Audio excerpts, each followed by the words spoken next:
we get into that, Mabel, tell the audience who you are, a little bit about yourself, and why you're here today.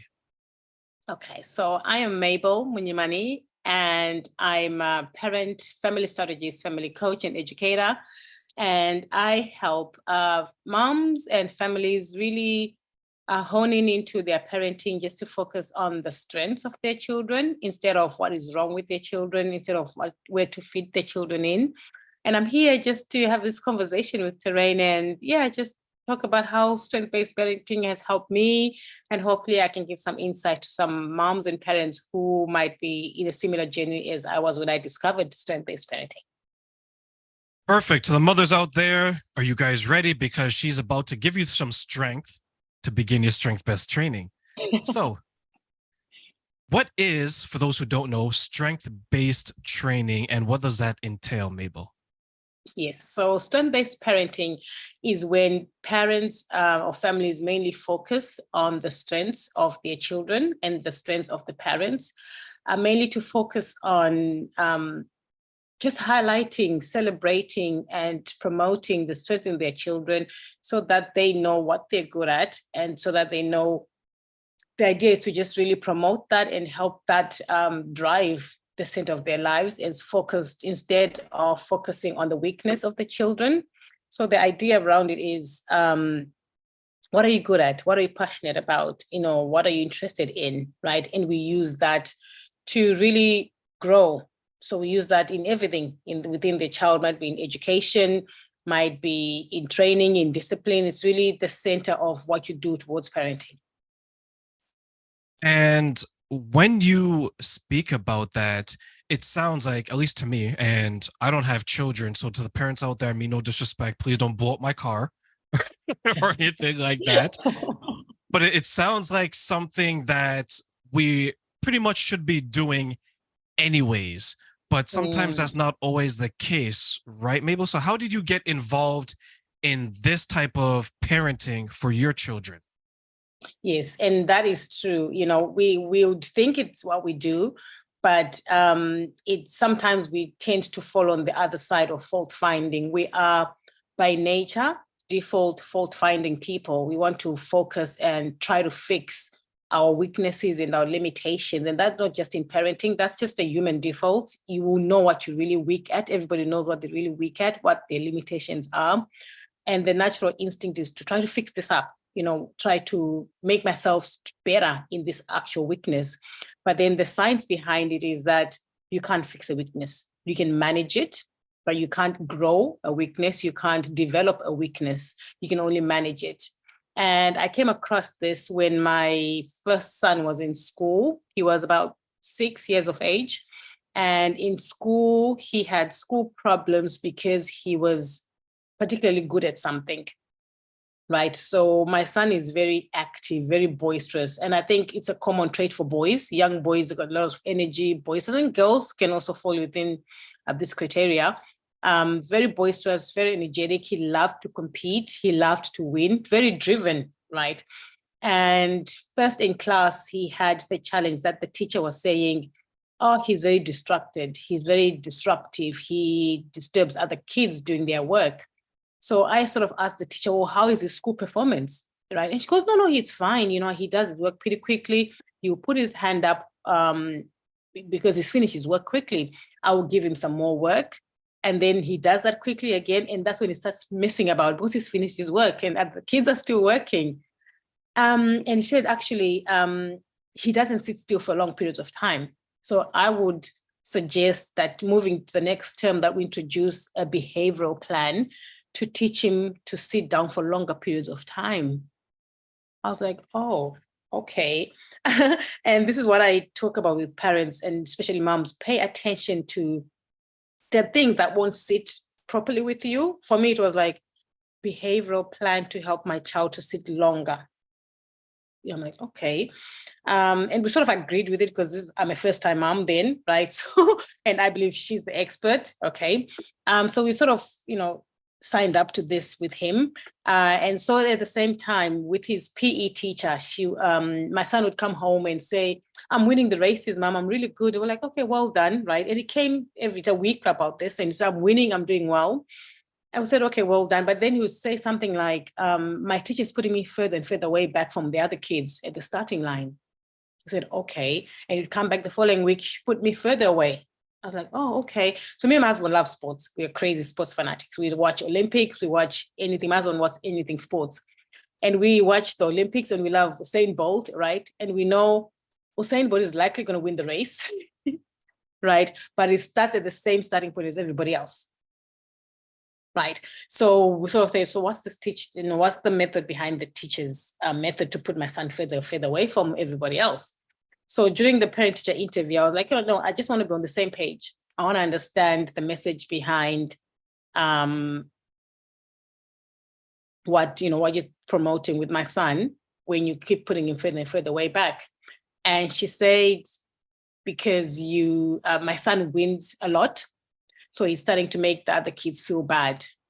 And I want him to start working for his wins harder because he's winning too easily. Right. And this did not make sense because why should he have to win hard?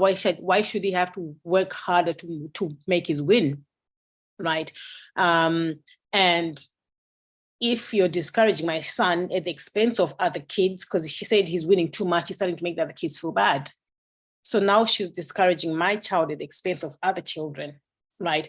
But during Friday assemblies and other occasions in the school, we celebrate good maths performance, English performance, good handwriting, whatever. Maybe this is his thing, right? He should be celebrated because he's doing well. And she said, oh no, I think actually what we need to do is tone his competitiveness down. It's a bit too much. And that thing again, in me was like, tone him down. I had nothing to do with his personality. I had nothing to do with his drive and his thing to win. How do I even do that? It doesn't make sense to tone him down. And it was then at that time that I started having questions, because if I go back to my own childhood, I was very good in sports. I love to win. I love to run. I was really good at running. And I remember my mom one day, and so I've got two circles that run, right? So my middle son started doing the same thing, right? He would come home and say, Mom, I'm winning. Mom, I'm winning. And we're like, okay, all right, so that's fine. And the sports day, his little sports day, so he was like 4 or 5. So his sports day, he came to me and he goes, Mom, watch me, right? So he went and started his running thing, right? So I'll pause that story and I'll introduce it to my own childhood, right? I won everything. I think I was about 11, 12 at school. I won everything, hurdles, running, 100 meters, 200 meters, everything. Literally, I came home with a whole lot of trophies. My sister had to help me carry my trophies back home. And I don't remember why my mom wasn't there that time. So I came home and my mom was in the kitchen with my whole trophies. And I was like, yay, Mom, look, I did it, right? So my son on his sports day, when he said, Mom, watch me, right? So he started his race. He finished his race a whole lot, maybe thought like a minute before everybody else. He did a ridiculous gap, but he did it with so much ease. He was smiling. He was happy. You could, when someone is in the element, you could see it. And everybody, all the parents were looking at us like, wow, right? So he finished his race, he won, and he came back and said, Mom, I told you. And at that moment, I remembered when I came home with my trophies. And I said, Mom, look what I've done, right? And she goes, yeah, but have you finished your studies? So at that moment, I knew it was a defining moment for me because I really felt crushed when my mom said that. She goes, that's important, but yes, you need to go back to your studies. That time with my son, I knew that was a defining moment. I had a choice, either to play down what he was really good at, what he loved, what excited him, because he'd been talking about this race for weeks, or I could crush that like my mom did. That's what I decided. I have to do something different. This is what my children are like. This is what my boys are into. They're sporty, they're athletic, they love it. I am going to nurture this, and I don't know where it's going to take me, but I'm just going to focus on this. I'm just going to celebrate it. I'm going to promote it, and I'm going to put them in environments that celebrate this, and let's see what happens. And that's how strength-based parenting came from. So I started studying a bit more about it. So there's Gardner, the professor who's done a lot of studies around this. There's a lot of studies around. So I needed to know what I need to do different for my children, because I did know what to do before. All I knew, I needed to celebrate, nurture, and highlight all these positive traits about them. That's the beautiful thing about children and your own experiences, but overall, that's a beautiful thing about life, is that if you pay enough attention to life, it will put you in a situation that is very similar to one that you had previously or one that you had in your childhood. For example, when you came home and you were winning and you brought home all these trophies and you're very proud, your mother or your parents, in either case, had a choice. They could have gone one way or the other. They went the other way, which may have been more beneficial to them because they want to make sure that you're focused on your studies. But what you wanted at that moment in time is that you wanted someone to focus on your winning ability, and you're so proud in that moment.